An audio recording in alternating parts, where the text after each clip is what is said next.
I think I broke my shop. Seriously though, if I thought that last month's Etsy test had caused a blip in my shop, I flat out broke it.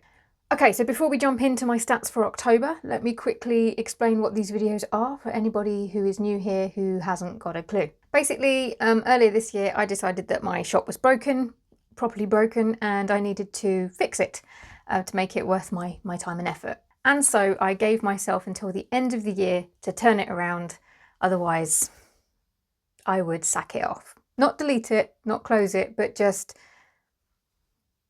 sack it off. So how am I doing? Well, let's check out my stats and find out, shall we?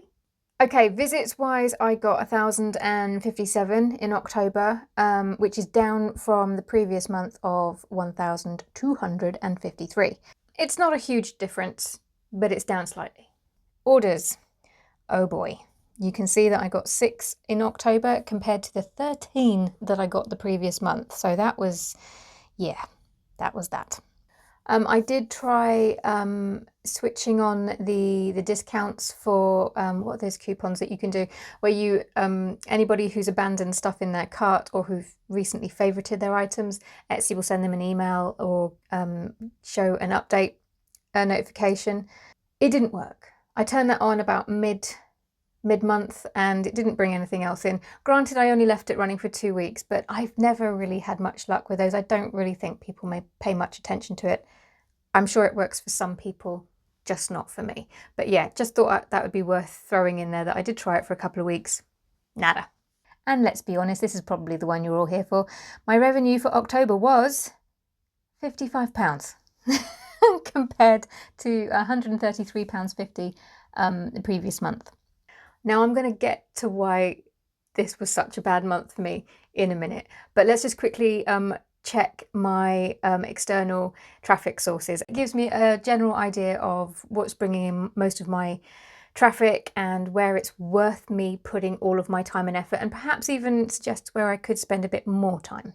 I have to say this because every month I get people shouting at me about how Etsy stats are rubbish or what have you. Please don't. They help me and they help me steer my ship. You don't want to say that too quickly. For the traffic that I myself have generated to Etsy, YouTube is again, as it has been since I started sharing a link to my shop, it's the biggest one. 242 visits down from 267. This is probably because I've got another channel which I'm building to go alongside my products because it's a better fit for it. And I haven't put any new videos on there. So the fact that it's roughly in the same ballpark without any new content, it's pretty good. Instagram, oh boy, 33 visits, down from 54. This has been going down every single month and I haven't changed anything. I don't post regularly, I don't do reels, I don't do any of the game playing, which probably explains the figures, which definitely explains the figures, but I just haven't got the energy. You know what, there's YouTube, there's my Etsy shop, there's family. There is only so much room. And Instagram does not give me nearly enough of a return on my time and energy to make it worthwhile. So fine, 33 visits it is. And then we got some mobile YouTube views and a DuckDuckGo search. Okay then, so if we circle back to October's sales graph, we can see that the month actually started off normally with small amounts of consistent sales. And the way we see the start of October, that is my normal. The rest of it is not.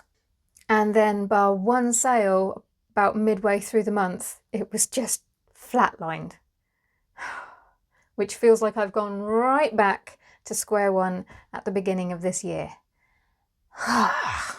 So if you saw my video from last month, you'll remember that when sales aren't forthcoming, I tend to look at 3 different things to try and figure out why that might be.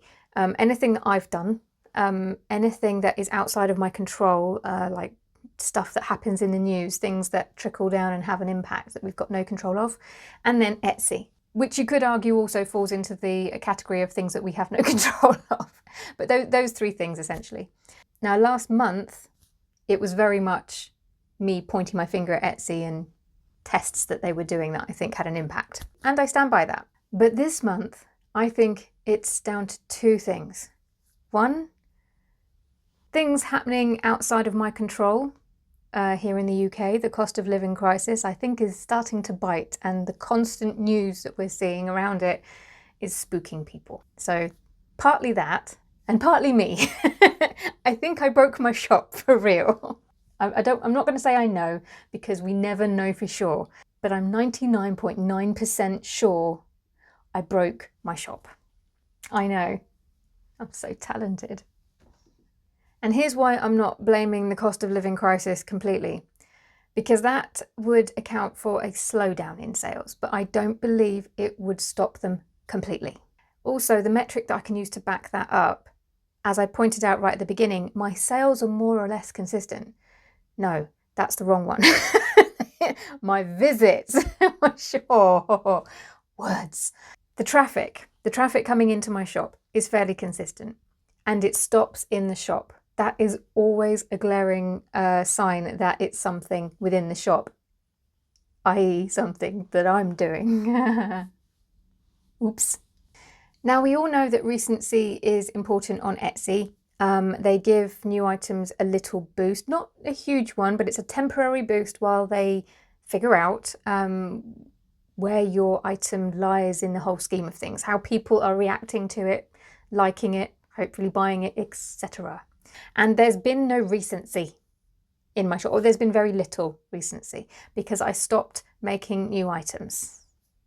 I didn't stop making them, I just didn't have any ready to list, which is more or less the same thing. And couple that with the natural slowdown of my Halloween items, it kind of all brought the whole thing to a natural stop. So the plan had been to have seasonal items that could essentially tag each other in. So when one thing is cresting and then starting to peak and disappear off, something else can go and come on in to take its place. So my Halloween and autumn stuff are cresting and peaking and starting on the decline, especially the Halloween ones. I make hand embroidery stuff, patches and finished things, and one day kits, if I can get them finished. But the Halloween stuff should have tagged in these. Did they? No, because they weren't there to tag in. Ergo, I have broken my shop. This is why it's important to get things listed on time if you list seasonal items, like I do. This is why I think sales have flatlined, because there is nothing current that people are looking for in the shop. Or I mean, that there are the snowflake patches, but they only went up in the shop right at the end of the month. So, oops. How not to do Etsy, folks. And so, this is why, in order to try and not miss out on the holiday sales completely, I am working my butt off to get these finished and up in the shop. And because I have got them up late, I won't be able to rely on Etsy having the time to rank my items and do its job properly. So I'm going to have to lean even harder into promoting them myself. And I've got no one to blame but myself for that one. So yes, with a bit of luck, once they're up, I'll start to generate some more sales again, fingers crossed. And next month's stats video should look a little bit more healthy, one can hope. So I'm sorry that this is a shorter video. If you haven't had enough, you can watch my other videos here. They are going on until the end of the year, and then all right, I'll see you next time. Ta-ra.